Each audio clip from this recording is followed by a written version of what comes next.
Castle. My Lords, I speak to Amendment 2 in my name on the order paper, which takes us in a very different direction to the debate thus far.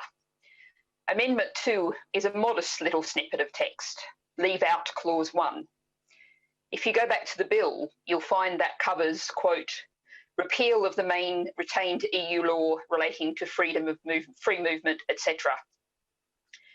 This is the point from the view of your Lordship's House, at which the freedom of movement that was the birthright for everyone born since 1992, that their elders have enjoyed since then, is irrevocably wiped out.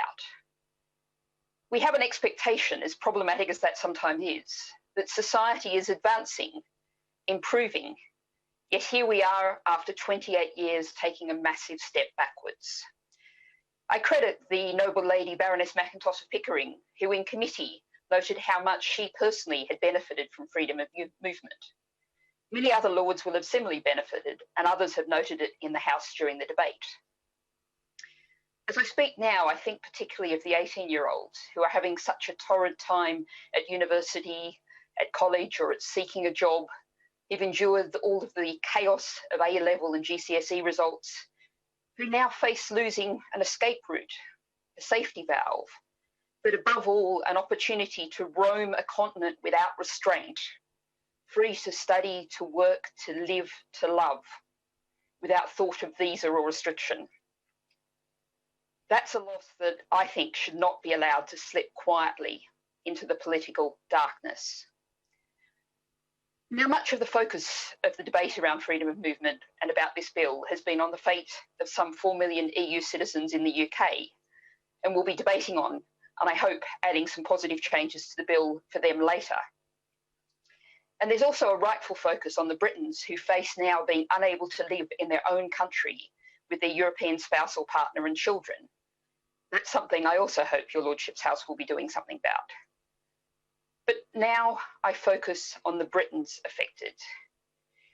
We can't, of course, control what other countries do. By leaving the European Union, we've lost control of that.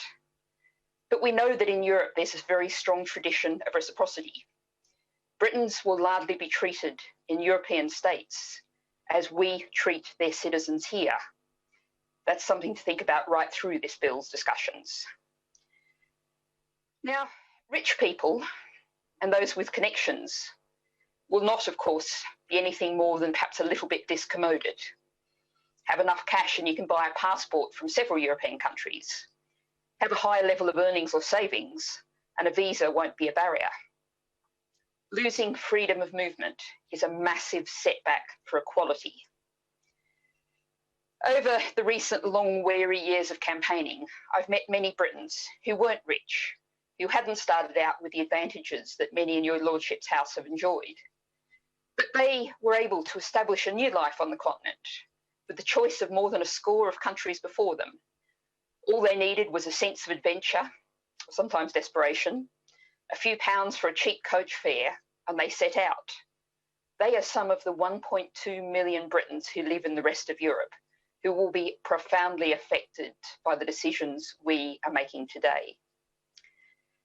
Now, this is all one enormous careless rush, with less than 100 days before the end of the Brexit transition period.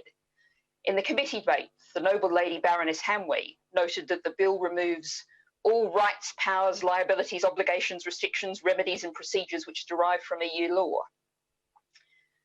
I can't tackle everything, but I do want to do everything I can to highlight this great loss. So I give notice that it's my intention to divide the House, as I indicated in committee that I would do at this stage. I will be asking every member of your Lordship's House to be on the record. Will you vote to greatly reduce the freedom we all enjoy from January and probably for decades to come? Will you show your opposition?